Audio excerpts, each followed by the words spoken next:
All right. All right. All right.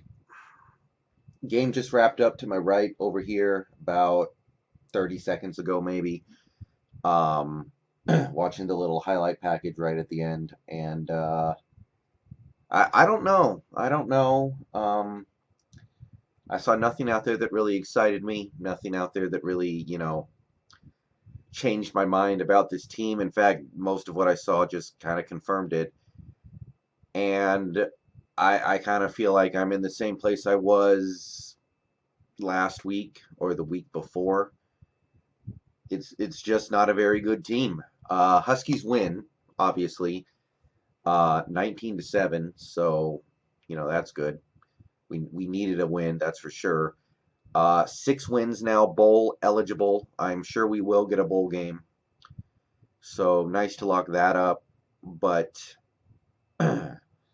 watching this game, and I got to be perfectly honest with you, I was flipping back and forth with this game and like 4 or 5 different basketball games. So I didn't see every play. And this game was just boring. This game was not that interesting. I mean, of course I watch it like I watch every Huskies game no matter what, because I'm at the point in my life as a fan where I don't want to miss a game. But it was just, look, this defense, give them a ton of credit for tonight. I'll get that out of the way. Because if I let this game go without talking about this defense, I've done this team a disservice because the defense, 100 yards of offense on the game about for Oregon. If you add it all together, it might be like 120. We got the interception. We got 4 or 5 sacks on Lutton.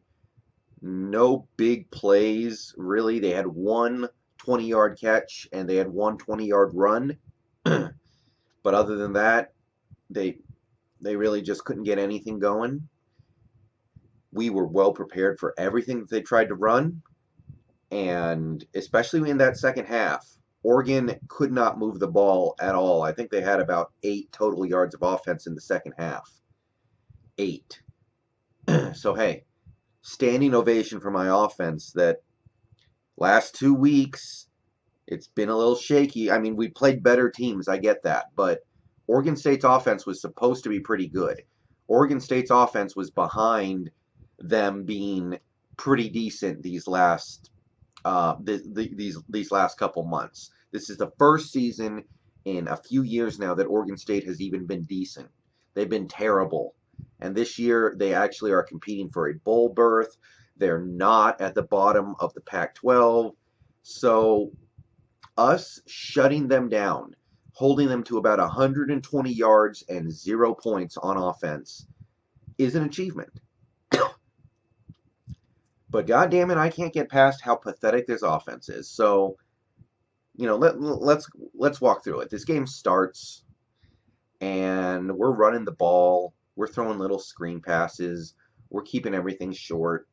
And I'm like, what the hell kind of offense is this? What are we doing? What kind of Jake Browning style offense is this? We have a prototypical quarterback right now, and we might only have him for a few more games. What is this offense? So we're just pounding the rock, pounding the rock, pounding the rock. Richard Newton for his 3 yards a carry. Salvon Ahmed, who by the way did have a good game, he's grinding out yards. We're throwing little short passes to Hunter Bryant, Terrell Bynum. Again, it seems like people just aren't getting open. I mean, I saw guys like Bynum and Fuller just have defensive backs glued to their hip on passing plays repeatedly. So I see that, and and in my head I'm like, okay, I guess that's why we can't pass the ball because nobody can get open. But still, I'm like, we need to be putting it on this Oregon State team because I'll tell you this: I didn't make a pregame video for this game, but I will say this: I expected this offense to smash Oregon State. I thought that after 2 losses in a row, 2 tough losses, and 2 games where the offense played well despite the loss, but came up short at the end, I thought the offense was going to go out there and put up 60 or something, just take out their frustrations and remind everybody, hey, we can do it. We are a good team. We have good players. We're a good offense. We're going to put it on them. And within about 2 or 3 drives, I was like, well, for so much for that. We had bad penalties. We had drops. Hunter Bryant dropped a 3rd down conversion. Baselli dropped what would have been a touchdown twice. He had 2 chances at it, and he could not haul it in either time. Just everything that you can imagine that, ruins an offense. It just kept happening. And throughout most of that first half, I was like, when are we going to start airing it out? When are we going to let Eason use his rocket arm to feed the ball down the field to these guys? You can't tell me they can never get open. And look, when you have an offense that keeps making mistakes, you need to score fast. A 12-play drive is almost impossible when your offense keeps making mistakes. You need to have a 2-play drive so your offense doesn't have that opportunity. And then that second half starts, and at that point we're up 13-0. And Eason on a drive where Washington looks like they're about ready to put this game away. Like I said, 13-0. If we go down and score a touchdown, the game is over. There's nothing to even think about. And Eason throws a terrible pick six that reminded me an awful lot of the pick six he threw against Oregon. Just, throwing an out route to the sideline and gets undercut by a defensive back and easily gets taken back to the house. Oregon State had life, and I'm just sitting here going, do I want this team to actually throw the ball? Am I wrong? Maybe I want this team to start running the ball for 2 yards a carry. I don't know what the hell's going on with Eason. I know he has all the tools. I know he has talent. Hey, the first several weeks of this season, I thought he played as good as he could. We have receiver problems.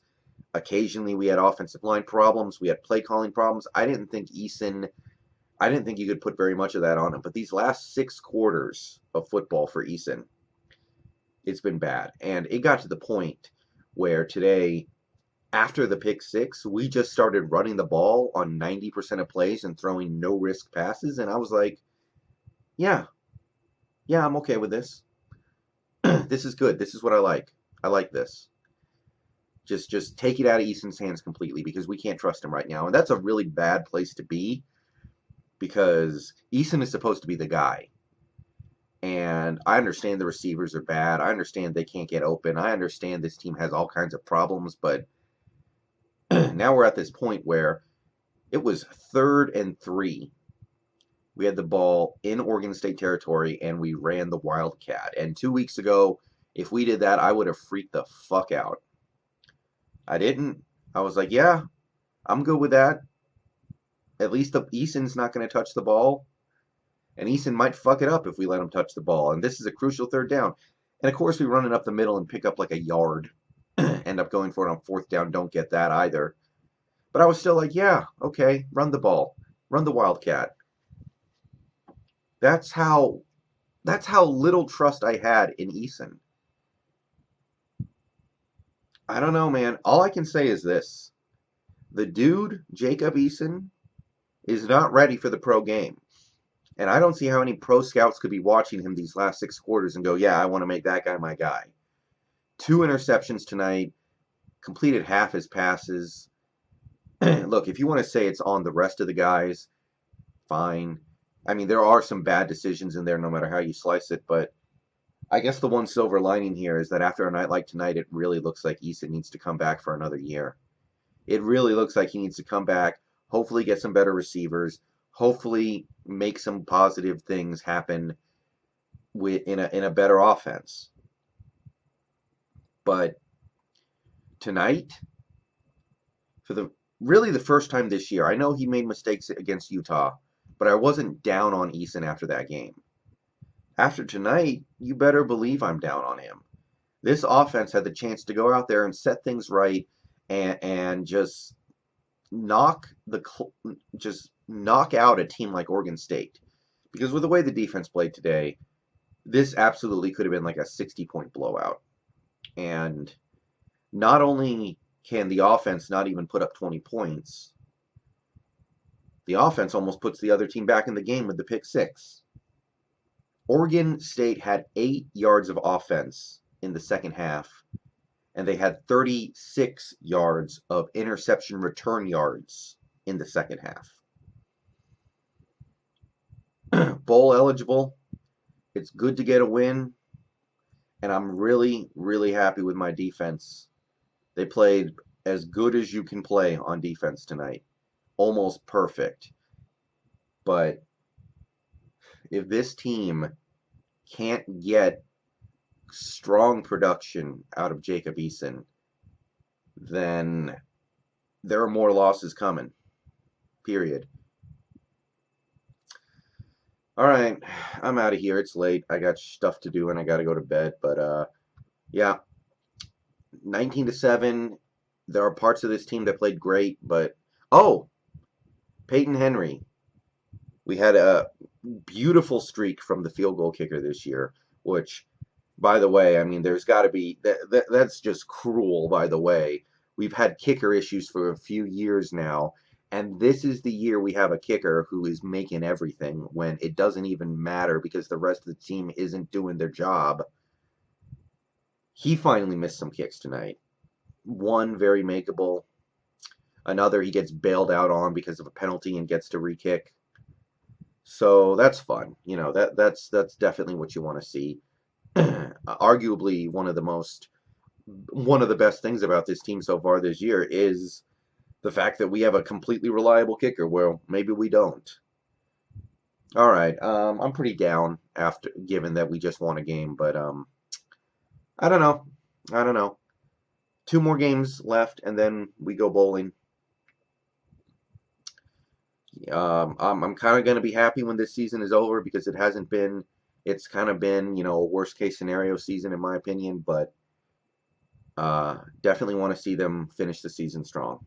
All right, peace.